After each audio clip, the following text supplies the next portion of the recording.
My Aquascape 30-day progress update. Day 1.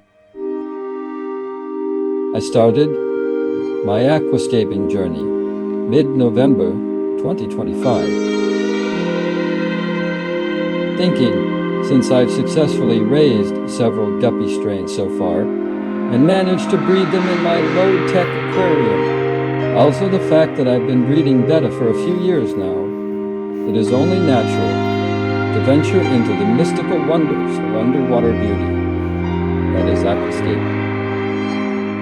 Except for the fishes, all items for this aquascape project were bought online and delivered right to my doorstep in no time. Good job, Shelby.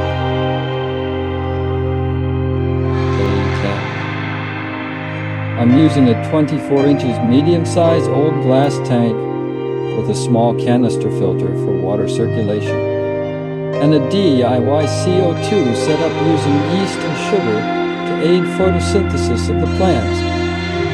I turned on the 48 cm LED aquatic plant light every day for 8 hours to simulate sunlight, which works really well for all the plants so far.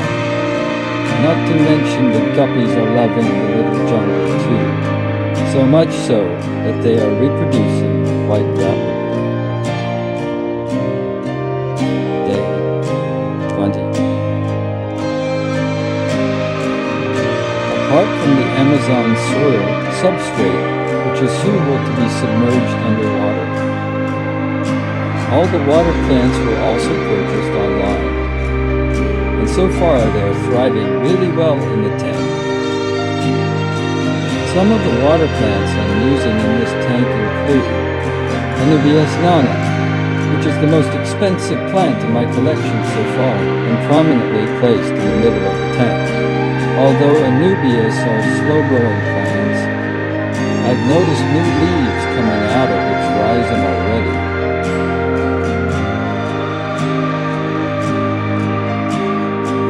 The 5 ramshorn snails I bought online have also thrived and multiplied.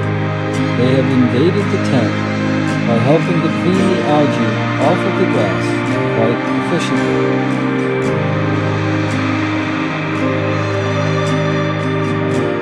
Day 30.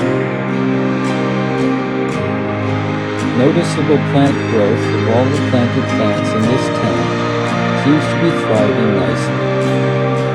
The mid-ground and background plants grows the most compared to the Monte Carlo grass and dwarf hair grass located in the foreground. It's a blessing that none of them melted or died.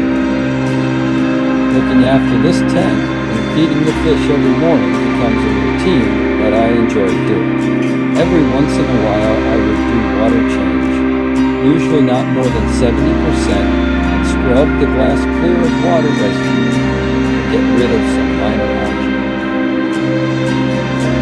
It is usually during this time that I picked up the many baby ramshorn snails and transfer them to my other tank. I think soon I can start selling them as well. There's a therapeutic sense of calmness hearing the sounds of water splashing through the pump, while watching graceful guppies and their many baby flies swimming around and about in between the planted plants, searching for food. Guppy seems to be forever hungry, but don't let that fool you. The situation could be fatal if you overfeed them. Soon I will have to trim some of the plants before they get out of control and replant them in other tanks, just right for my other guppy strains to reside in. All new aquascape tanks must be conditioned for at least 10 days prior to adding fish in them, and the pH level of the water must be between 6.5 to 8 for your guppies to be comfortable. Setting up and maintaining an aquascape tank as a hobby suits a pensioner like me.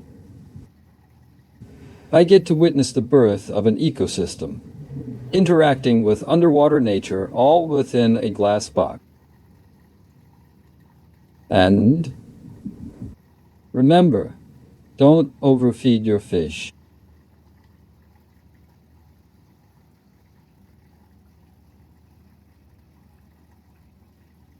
Thank you for watching. Mwah.